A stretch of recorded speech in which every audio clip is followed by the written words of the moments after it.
Trump derangement syndrome has officially come to the Senate.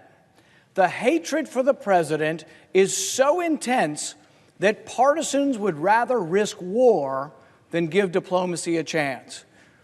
Does anybody remember that Ronald Reagan sat down with Gorbachev and we lessened the nuclear tensions? We need to still have those openings. Nobody is saying or excusing Russia's meddling in our elections. Absolutely.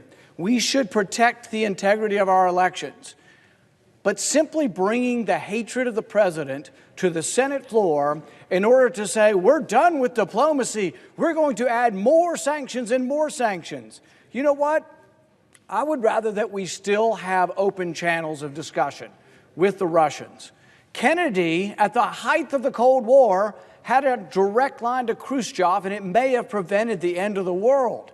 Should we be so crazy about partisanship that we now say, we don't want to talk to the Russians, we're not going to have relations with the Russians? We should stand firm and say, stay the hell out of our elections, but we should not stick our head in the ground and say, we're not going to talk to them.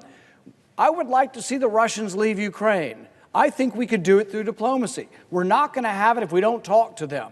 I would like to see the Russians help more with North Korea, with denuclearization of the Korean Peninsula. We're not going to have it if we just simply heap more sanctions on and say we're not going to talk to the Russians, and anybody that talks to the Russians has committed treason. For goodness sakes, we have the former head of the CIA, John Brennan, gallivanting across TV, now being paid for his opinion, to call the president treasonous. This has got to stop. This is crazy hatred of the president. This is crazy partisanship that is driving this.